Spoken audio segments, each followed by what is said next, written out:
Hey, this is John. That's the Hudson.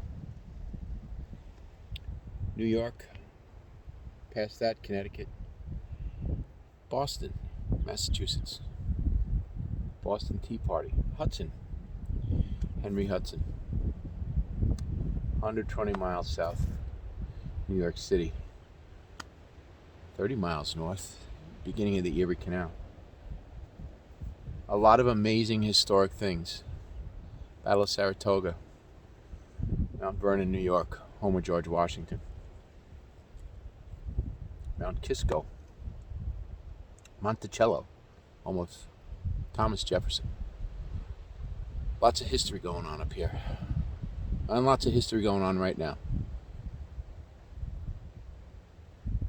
That's why I feel compelled to make this recording. Recently I went through an old shoebox of photographs of my family, mostly my mom and dad. And I saw pictures of my dad, movie star, good looking, in his BDUs, stationed in Tokyo during the Korean War, serving his country. And I wondered about those photographs, see him and my mom, both movie star, good looking, what they thought about, what their hopes and dreams were, what their ambitions were. And he's passed, and my mom, well, her memory's fading. So I just have to speculate as to what they were thinking. And it's probably not unlike what I'm thinking right now, right here. You too, probably. And in the bigger picture, I'm wondering about our lineage, about our legacy. One day my great nieces and nephews may find this video postcard somewhere and go, "That's Uncle John?" Some of them may not even know they had an Uncle John. But they're going to know what I thought and what our experience was here. And this is a turning point in the country, in our world, and maybe even in worlds we're unaware of. And they're going to ask what we did in this time. Like I wanted to ask my dad, what were you thinking, Dad? Were you scared when you thought you might have to go to Korea? Mom, what was it like raising so many kids, losing 4 children?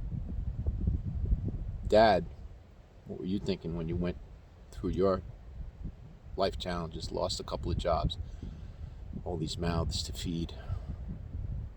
Well, here's what I'm thinking. All this history, all this beauty, all this splendor, this, our country, this trial we're going through, this time that we're going through, this is our 1775, this is our Pearl Harbor, this is our 9/11, all wrapped up into one. What am I doing? I'm doing what they probably all did. I'm praying every day, and I'm doing what I feel is my civic responsibility as not just a citizen of this country, but as a steward to our planet. And I will not sit idly by, as I know you won't either. I will not sit idly by and accept the status quo. The voice of the people is rising up. If you don't feel that, then perhaps you should stop a minute. People are rising up. We're moving into a brand new world, a whole new experience. Recently I posted, it was right after the election, I knew something was going on. And I posted a short blurb about Admiral Yamamoto, who was the architect of the December 7th attacks on Pearl Harbor. He was a brilliant strategist, and he was a very spiritual man. He served in Washington, D.C. I believe it was the Office of Japanese Naval Affairs. Could be wrong on that. And although he was the architect of the December 7th attack, he advised against it because, as he told his superiors, if that war would last more than a year, Japan probably would not win. And when he initiated the attack, the movie, as I mentioned in an earlier post, called Tora Tora Tora, which in English means tiger, tiger, tiger, that was the code word to launch the attack. And it was nearly successful. They nearly sunk the entire Pacific Fleet in Pearl Harbor. But as he said very prophetically, upon launching the attack, he said, "I fear we have awakened the sleeping giant."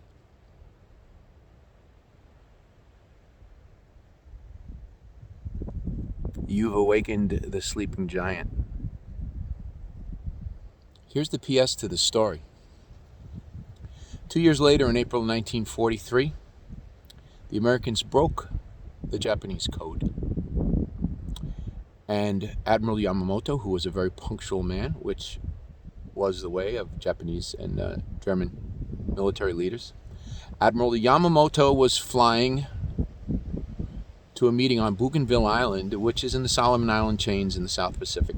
And he had a trio of what the Americans called Betty bombers and 2 Japanese Zeros.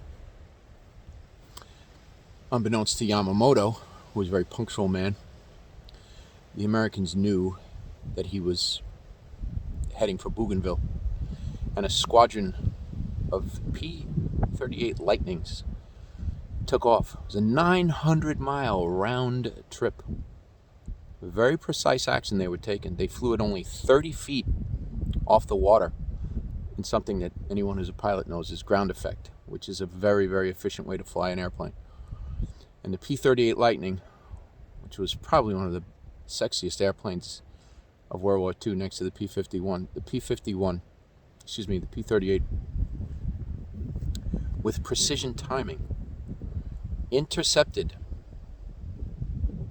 Yamamoto's planes and shot down and killed Admiral Yamamoto. The name of that military operation was called Operation Revenge. You can look it up online. The only reason I'm even bringing this up is to accentuate the point that Nikola Tesla said more eloquently.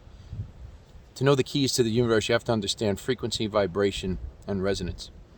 All birds of a feather flock together. I think Admiral Yamamoto knew that he sealed his fate when he launched that attack on December 7th. I don't think he knew it was going to come that way. But misery does love company, which seems to be what's happening right now here on our election. And the only reason I bring up Operation Revenge is to say this. We don't need more revenge. When this all shakes out, and however it's going to shake out, I hope that the operation, our after action operation, is not revenge. I don't even want to call it hope. Hope is a transitory phase. I want to call it Operation Healing. A lot of shady things have gone on, and a lot of people need to step up and answer for what's going on. When it's their time to answer,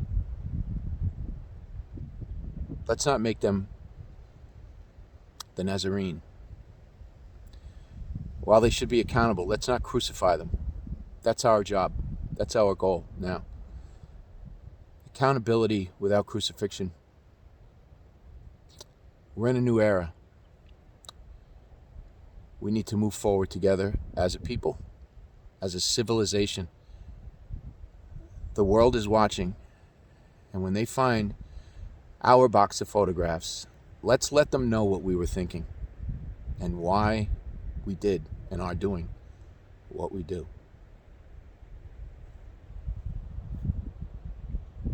God bless America, huh? God bless America.